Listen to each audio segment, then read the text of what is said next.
തെക്കേടത്ത് തറവാട്, പേരും പെരുമയും കൊണ്ട് തലയെടുപ്പോടുള്ള തറവാട്. അവിടുത്തെ കാരണവനായ കൃഷ്ണനുണ്ണിയുടെ പ്രയത്നം കൊണ്ടാണ് ആ തറവാട് പ്രശസ്തിയോടെ ഉയർന്നു നിൽക്കുന്നത്. കൃഷ്ണനുണ്ണിയുടെ ഭാര്യ രാധു, അവർക്ക് 3 മക്കൾ. കൃഷ്ണകുമാർ, ഭാര്യ സുജിത, ഒരേ ഒരു മകൻ ശ്രീനാഥ്. രാമചന്ദ്രൻ, ഭാര്യ സീത, മക്കൾ ആദിനാഥ്, അശ്വതി.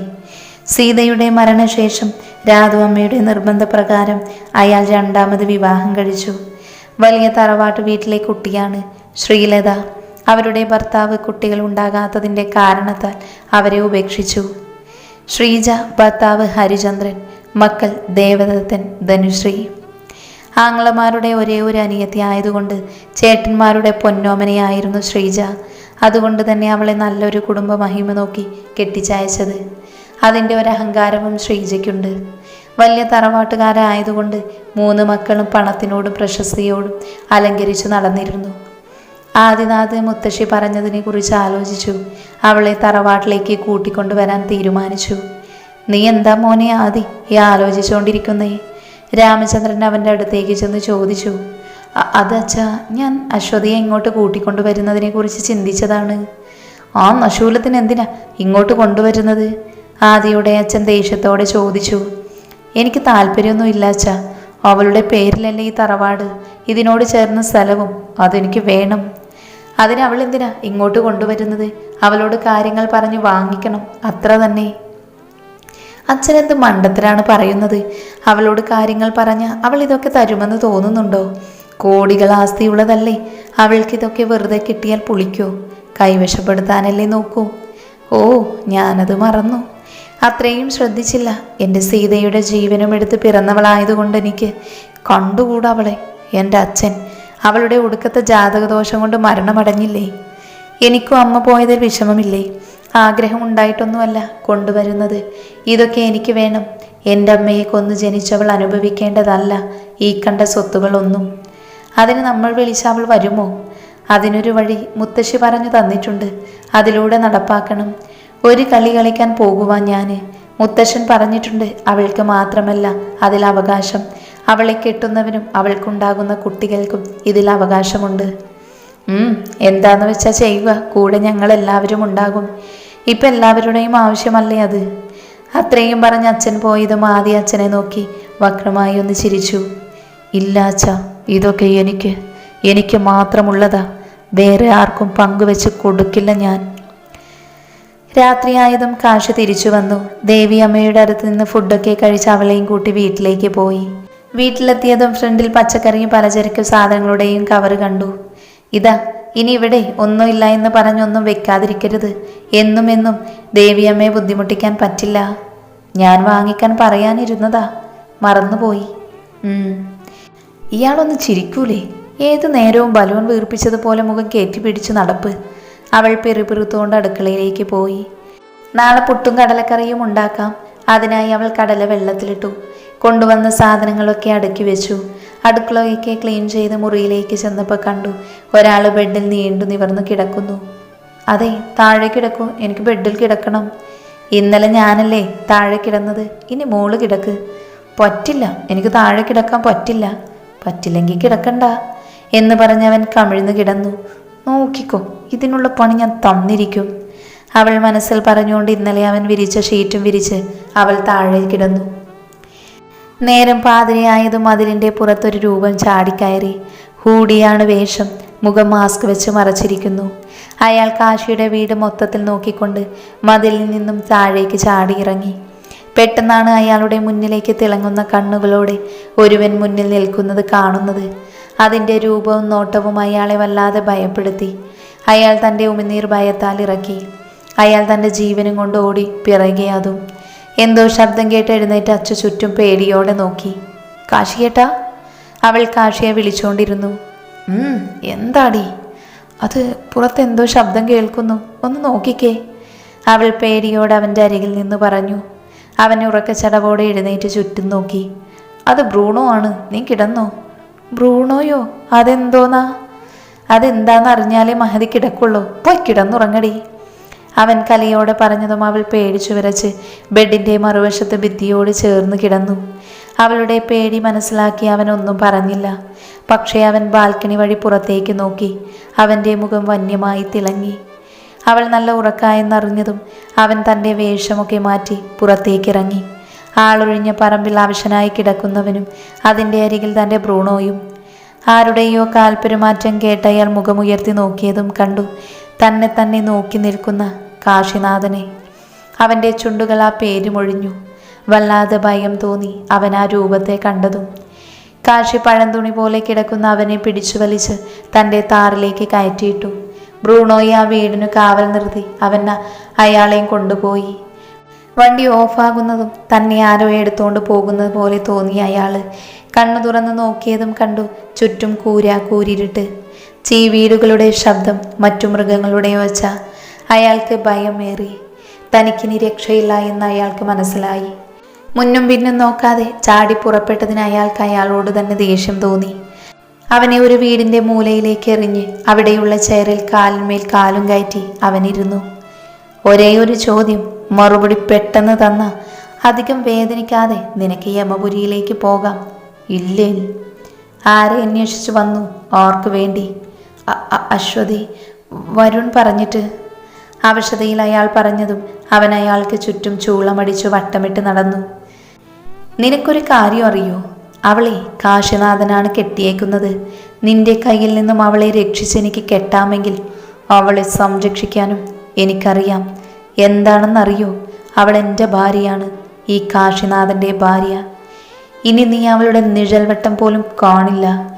അത്രയും പറഞ്ഞുകൊണ്ട് അയാൾ കിടക്കുന്നതിൻ്റെ എതിർവശത്തെ വാതിൽ തുറന്നിട്ടുകൊണ്ട് കാശി മുറിയിൽ നിന്നും പുറത്തേക്ക് പോയി. പെട്ടെന്ന് ആ മുറിയിൽ നിന്നും അയാളുടെ നിലവിളി ശബ്ദം കേട്ടു. കൂട്ടത്തിൽ ഏതോ വന്യമൃഗത്തിൻ്റെ ഒച്ചയും. കുറച്ചു കഴിഞ്ഞതും അയാളുടെ ശബ്ദം ആ മുറിയിൽ കേൾക്കാതെയായി. കാശി പുറത്തേക്കിറങ്ങിയതും ഹരിയെ കണ്ട് കൂടെ വേറൊരുത്തനും. അവിടെ ക്ലീൻ ചെയ്തേക്ക്. അവൻ അയാളോട് അത് പറഞ്ഞ് പുറത്തേക്ക് നടന്നു. ഒപ്പം ഹരിയും. പരസ്പരം ഒന്നും തന്നെ പറയാനോ ചോദിക്കാനോ ഹരി നിന്നില്ല. അവനറിയാം ആരു തന്നെയായാലും അവൻ്റെ മരണം കഴിഞ്ഞു. ഒപ്പം ഇതിന് തുനിഞ്ഞവൻ്റെ ആയുസ്സും കുറവാണെന്ന്. ഇന്ന് നിനക്ക് നൈറ്റ് ഡ്യൂട്ടിയാണോ? അവൻ താറിൽ കയറിയതും ചോദിച്ചു. അതെ. എന്നാൽ ഞാൻ പോവുകയാണ്. ആ പെണ്ണവിടെ പേടിച്ചു വിറച്ച് കിടന്നത്. നാളെ പറയാം എല്ലാം. അത്രയും പറഞ്ഞുകൊണ്ട് അവിടെ നിന്നും അവൻ തൻ്റെ താറിൽ കയറിപ്പോയി. ആ പെണ്ണ് നിന്റെ യഥാർത്ഥ രൂപം കാണുമ്പോൾ പേടിക്കാതിരുന്നാൽ മതി. വേറെ ആരെയും അവൾ ഭയക്കേണ്ടതില്ല. കാരണം അവൾ നിന്റെ അരികിൽ സുരക്ഷിതയാണ്. അവൻ പോയ വഴിയെ ചെറുചിരിയോടെ പറഞ്ഞുകൊണ്ട് അവൻ ആ കാട്ടിലൂടെ തിരികെ നടന്നു. തിരിച്ചു വീട്ടിലെത്തിയ കാശി വീടിൻ്റെ പിന്നാമ്പുറത്തേക്ക് പോയി. അവിടുന്ന് തൻ്റെ ഒരു മുണ്ടും തോർത്തും ഒരു കീയും എടുത്ത് നടന്നു. വീടിനോട് കുറച്ച് നീങ്ങി കാണുന്ന ഡോറ് തുറന്ന് പടികൾ ഇറങ്ങി. മുന്നിലെ തെളിഞ്ഞ വെള്ളത്തിലേക്ക് നോക്കി. കുറച്ച് നീങ്ങി രാത്രിയുടെ ഭംഗി കൂട്ടി ആമ്പൽ പൂക്കൾ ഉണ്ടായി നിൽക്കുന്നു. അവൻ മുണ്ടെടുത്ത് തൻ്റെ ഡ്രസ്സൊക്കെ മാറ്റി കുളത്തിലേക്ക് ഇറങ്ങി. മുങ്ങി നിവർന്നവൻ കുറച്ചു നേരം വെള്ളത്തിൽ നീന്തി. ശേഷം താൻ ഉപയോഗിച്ച ഡ്രസ്സൊക്കെ കഴുകി അതിനോട് ചേർന്ന് അഴയിൽ വിരിച്ചു. തലയൊക്കെ തുവർത്തി അവൻ വീട്ടിലേക്ക് നടന്നു. മുറിയിലെത്തിയ അവൻ താഴെ അവൾ വിരിച്ച ഷീറ്റിൽ കിടന്നുറങ്ങി. തൻ്റെ ഫോണിൽ നിർത്താതെയുള്ള അലാറം അടിക്കുന്നത് കേട്ടാണ് അച്ചു എഴുന്നേൽക്കുന്നത്. തൻ്റെ അരികിൽ കിടക്കുന്നവനെ കാണാതെ വന്നതും അവൾ ചുറ്റും നോക്കി. വാതിൽ അടച്ചിട്ടിരിക്കുന്നത്, പിന്നെ ഇത് എവിടെ പോയി? അവൾ ആലോചിച്ചുകൊണ്ട് താഴേക്ക് നോക്കിയതും കണ്ടു താഴെ കമിഴ്ന്ന് കിടക്കുന്നവനെ. ഈശ്വര, ഇതിനെ ഞാനെങ്ങാനും ചവിട്ടി താഴെ ഇട്ടതായിരിക്കുമോ? അവൾ പതുക്കെ എഴുന്നേറ്റ് ഫ്രഷാകാൻ കയറി. അന്നാദ്യമായി അവൾ നേരത്തെ കുളിച്ചു.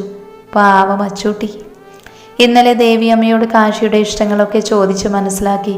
അവളൊപ്പം അവൻ പാടത്തേക്ക് പോകുന്നതും വരുന്നതുമൊക്കെ ചോദിച്ചിരുന്നു. കുളിയൊക്കെ കഴിഞ്ഞ് അവൾ അടുക്കളയിലേക്ക് കയറി. കുഞ്ഞിലെ തല്ലുകൊണ്ടെല്ലാം ചെയ്തിട്ടുള്ളത് കൊണ്ട് അവൾക്ക് അടുക്കള പണിയൊക്കെ അറിയാമായിരുന്നു. അതുകൊണ്ട് തന്നെ വേഗം തന്നെ അടുക്കള പണികൾ തീർക്കാൻ അവളെ കൊണ്ടായി. അടുക്കളയിലെ പണിയൊക്കെ തീർത്തവൾ മുറ്റത്തേക്കിറങ്ങി മുറ്റം തൂത്തു തുടങ്ങി. ഹോ, ഇതൊക്കെ അടിച്ചു തീരുമ്പോൾ എൻ്റെ നടു ഒടിയും. അവൾ നേരെ നിവർന്ന് ഒന്നുകൂടെ അടിക്കാൻ തുടങ്ങിയതും മുറ്റത്ത് ചോര കണ്ട് അവൾ ചുറ്റും നോക്കി. അവിടെ മാത്രമേ ഉള്ളൂ. അവൾ അടിക്കുന്നത് നിർത്തി കാശിയുടെ അടുത്തേക്ക് പോയി. കാശിയേട്ടാ, കാശിയേട്ടാ, എന്താടി ഇങ്ങനെ കിടന്ന് അലറി വിളിക്കുന്നേ? ദേ ഇങ്ങോട്ട് വന്നി മനുഷ്യ, അവിടെ ചോര. ആ, അത് ചിലപ്പോൾ ബ്രൂണോ എന്തിനെങ്കിലും കടിച്ചതായിരിക്കും, അവനൊരു ഒഴുക്കൻ മട്ടിൽ പറഞ്ഞു. ബ്രൂണോ? ഇന്നലെയും പറഞ്ഞല്ലോ. പൂച്ചയാണോ? നീ ഇവിടെ നിൽക്ക്, ഞാൻ വിളിക്കാം. ബ്രൂണോ. അവൻ ഒച്ചയെടുത്ത് വിളിച്ചതും കുരച്ചുകൊണ്ട് വരുന്ന സാധനത്തിനെ കണ്ടതും ഒറ്റ ചാട്ടം വെച്ചു. ഡി കോപ്പേ, ഇറങ്ങടി, എൻ്റെ മേത്തിന്ന് ഇറങ്ങു കൊച്ചേ, ആരേലും കാണും. ഈ പെണ്ണ് എവിടെ? ഉടുമ്പ് പിടിക്കും പോലെ ഒട്ടിപ്പിടിച്ച് അവൾ കാശിയുടെ ഒക്കത്തിരുന്നു. കാല് രണ്ടും അവൻ്റെ അരയിലേക്ക് ലോക്ക് ചെയ്ത് അവളുടെ മുഖം അവൻ്റെ കഴുത്തിടുക്കിൽ അമർത്തി വെച്ചു. അവൻ ബ്രൂണോയോട് കൂട്ടിലേക്ക് പൊക്കോളാൻ പറഞ്ഞതും അത് പോയി. കൊച്ചേ, താഴെ ഇറങ്ങ്, അത് പോയി. ഇല്ല, നീ പറ്റിക്കുകയാ. അത് പറഞ്ഞവൾ അവനെ ഒന്നുകൂടെ മുറുക്കെ പിടിച്ചു. അവൻ പതുക്കെ സോഫയിലേക്ക് ഇരുന്നതും പെണ്ണവൻ്റെ മടിയിലേക്കിരുന്നു. അവനെ കെട്ടിപ്പിടിച്ചിരുന്നു. ഓ, ഈ പെണ്ണ് മനുഷ്യനെ വഴി തെറ്റിക്കും. അവൻ അവളെ നോക്കി പിറുപിറുത്തു. അയ്യോ മോനെ കാശി, സോറി, ഞാൻ പിന്നെ വരാം. കൃഷ്ണച്ചൻ കണ്ണും മിഴിച്ച് തിരിച്ചു പോയതും കൃഷ്ണച്ച, ഒന്നുമില്ല, ഇങ്ങോട്ട് പോരെ, അവൻ വിളിച്ചു പറഞ്ഞു. ഞാൻ പിന്നെ വരാം മോനെ, ഇപ്പം ശരിയാകില്ല, തിരിച്ചു വിളിച്ചു പറഞ്ഞുകൊണ്ട് അയാൾ വേഗം പോയി. ഈ പെണ്ണെ, ഇറങ്ങടി, ആരേലും വന്ന തെറ്റിദ്ധരിക്കും. നിനക്ക് നാണില്ലെന്ന് കരുതി എനിക്കുണ്ടടി. അത് കൂട്ടിലേക്ക് കയറി, നീ കണ്ണു തുറന്ന് നോക്കിക്കേ. അവൾ പതിയെ ഇടങ്ങണ്ണിട്ട് നോക്കിയപ്പോൾ അവിടെ ഒന്നിനെയും കണ്ടില്ല. അവൾ അവനെ നോക്കി ചിരിച്ചു. മതി ചിരിച്ചത്, നീ ഒന്ന് ഇറങ്ങിക്കേ മടിയിൽ നിന്ന്, കൃഷ്ണച്ചൻ വന്ന് തെറ്റിദ്ധരിച്ചു പോയി. അവൻ അവളെ മാറ്റാൻ നോക്കിയതും പെണ്ണവൻ്റെ കഴുത്തിലേക്ക് അവളുടെ മുഖം ഒന്നുകൂടെ അമർത്തിയതും അവനൊന്ന് ഞെട്ടി. കൊച്ചേ, അവൻ ഞെട്ടിക്കൊണ്ട് വിളിച്ചു. അവൾ അവൻ്റെ കഴുത്തിൽ മുഖം വെച്ച് ആഞ്ഞു ശ്വാസം വലിച്ചു. അവൾ അങ്ങനെ ചെയ്തതും അവൻ്റെ രോമകൂപങ്ങൾ വടി പോലെ എഴുന്നേറ്റ് നിന്നു. കൊച്ച, നീ എന്തുവൈ കാണിക്കുന്നേ? അവൻ അവളുടെ സ്പർശനം താങ്ങാൻ കഴിയുന്നുണ്ടായിരുന്നില്ല. അവൾ വീണ്ടും ആഞ്ഞു ശ്വാസം വലിച്ചു പിന്നെ അവനെ നോക്കി. കാശിയേട്ടൻ എന്തു മണമാ, ഏത് ബോഡി പെർഫ്യൂം അടിക്കുന്നത്? അവൾ വിടർന്ന കണ്ണാലെ ചോദിച്ചു. വീണ്ടും അവൾ അങ്ങനെ ചെയ്യാൻ പോയതും തൻ്റെ ശരീരമാറ്റം അറിഞ്ഞവൻ അവളെ പൊക്കിയെടുത്ത് സോഫയിലിരുത്തി വേഗം അവിടെ നിന്നും എഴുന്നേറ്റ് റൂമിലേക്ക് പോയി. അവൾ അവൻ പോയ വഴിയെ ചുണ്ടും കൂർപ്പിച്ച് നോക്കി. പാവം, കൊച്ചിനറിയില്ലല്ലോ ഇനിയും അവിടെ ഇരുന്നാലേ വേറെ പലതും നടക്കുമെന്ന്. എന്നാലും അവൻ ഏത് പെർഫ്യൂമാണോ ആവോ യൂസ് ചെയ്യുന്നത്? എന്തായാലും സോപ്പല്ല, അല്ലെങ്കിൽ എനിക്കും ആ സ്മെല്ലുണ്ടാകില്ലേ? റൂമിലെത്തിയ കാശി തൻ്റെ വികാരങ്ങളെ കൺട്രോൾ ചെയ്തു. അവളുടെ സാമീപ്യത്തിൽ തനിക്കുണ്ടാകുന്ന മാറ്റങ്ങൾ. അവനൊരു നിമിഷ നേരത്തേക്ക് കണ്ണുകൾ അടച്ചു നിന്നു. ഡാ വരുണേ, നീ അയച്ചവനെക്കുറിച്ച് ഒരു അഡ്രസ്സും ഇല്ലല്ലോടാ, മുങ്ങിയോ അവൻ? രാവിലെ മുതൽ ട്രൈ ചെയ്യുന്നതാണ്, അവളെയും കൊണ്ട് വരുള്ളൂ എന്ന് വീമ്പിളക്കി പോയവനാണ്. ഇനി കാശിയുടെ കയ്യിലെങ്ങാനും ചെന്ന് പെട്ടു കാണുമോ എന്നവൻ്റെ പപ്പും പൂടയും പറിച്ചെടുക്കും അവൻ. നിർത്തടാ, അവൻ്റെ ഒരു കാശി. അവനെ ഞാൻ ആരാണെന്ന് അറിയിച്ചു കൊടുക്കുന്നുണ്ട്. അവൻ്റെ മുന്നിലിട്ട് അവളെ ഞാൻ സ്വന്തമാക്കും, എന്നിട്ട് മറ്റുള്ളവർക്കും കൊടുക്കും. ഒത്തിരി മോഹിപ്പിച്ചവൾ അവൾ തന്നെ. നീ ഒന്ന് ആശുപത്രിയിൽ അന്വേഷിക്ക്, ഇനി അവിടെ എങ്ങാനും അഡ്മിറ്റ് ചെയ്തിട്ടുണ്ടെങ്കിലോ? ഇല്ല, അവൻ്റെ ഫോൺ വർക്കിംഗ് ആണ്, ഞാൻ മെസ്സേജും അയച്ചിട്ടുണ്ട്. എനിക്കെന്തോ അരുതാത്തത് സംഭവിക്കാൻ പോകുന്ന പോലൊരു തോന്നൽ. ഒരു തോന്നലും വേണ്ട, ദേ ഇതൊരു 3-4 ചെല്ലുമ്പോൾ ശരിയാകും. അവൻ തൻ്റെ കയ്യിലിരുന്ന മദ്യം വായിലേക്ക് കമിഴ്ത്തി. കൂടെ ഇരുന്നവനും അവൻ്റെ ഒപ്പം കൂടി. പതിയെ പതിയെ ഇരുവരിലും ലഹരി തലയ്ക്ക് പിടിച്ചു. ഡാ, വല്ലാത്തൊരു കിക്ക്. ഇപ്പോൾ ഈ പകൽ സമയത്ത് ഒരെണ്ണത്തിനെ കിട്ടിയിരുന്നെങ്കിൽ ഒന്നുകൂടെ കിക്കായേനെ. വരുൺ വല്ലാത്ത ഭാവത്തോടെ പറഞ്ഞതും കൂടെയുള്ള അവൻ്റെ കൂട്ടുകാരൻ സനൂപും അതിനോട് യോജിച്ചു. നീ നിന്റെ പെങ്ങളെ വിളിച്ചു പറ, അവൾ കൊണ്ടുവന്ന് തരില്ലടാ, സനൂപ് കുഴച്ചിലോട് പറഞ്ഞു. വരുൺ തൻ്റെ പെങ്ങൾ വാമികയെ വിളിച്ച് കാര്യം പറഞ്ഞു. അവൻ അവരുടെ ലൊക്കേഷനും അയച്ചു. വാമിക ഒരുത്തിയെ കൊണ്ടുവന്നതും ലഹരിയിൽ മത്തുപിടിച്ച വരുൺ അവളെ അഗാധമായി ചുംബിച്ചുകൊണ്ട് അവളെയും കൊണ്ട് മുറിയിലേക്ക് കയറി. വാമിക വെറുതെ മുറിയിലേക്ക് നോക്കിയതും കണ്ടു അവളെ ചുംബിച്ചുണർത്തുന്ന വരുണിനെ. അവൾ അവനെയും ചുംബിക്കുന്നുണ്ടായിരുന്നു. ഇതൊക്കെ കണ്ടതും വാമികയിൽ മാറ്റങ്ങൾ വന്നു. തനിക്കും എൻജോയ് ചെയ്യണമെന്ന് തോന്നി. അവൾ അവരെ കണ്ണു ചിമ്മാതെ നോക്കി നിന്നു. അവർ വിവസ്ത്രരാകുന്നതും അവരുടെ ഷീൽക്കാര ശബ്ദവും അവളെ മറ്റൊരു തലത്തിലേക്ക് എത്തിച്ചു. ഒടുവിൽ അവൻ തളർന്ന് അവളുടെ മാറിലേക്ക് ചായുന്നത് കണ്ടതും അവളിലെ വികാരങ്ങൾ ഉയർന്നു. തളർന്നുറങ്ങുന്നവനെ നോക്കി വാമികയുടെ കൂട്ടുകാരിറിയ പതിയെ അവനിൽ നിന്നും എഴുന്നേറ്റ് പുതപ്പുകൊണ്ട് തൻ്റെ മാറുവരെ പുതച്ചുകൊണ്ട് വാമികയുടെ അടുത്തേക്ക് പോയി. നിന്റെ ചേട്ടനെ സോ ഹോട്ട് ആൻഡ് സെക്സി, പറഞ്ഞറിയിക്കാൻ പറ്റാത്തൊരനുഭൂതി ഉണ്ടായി.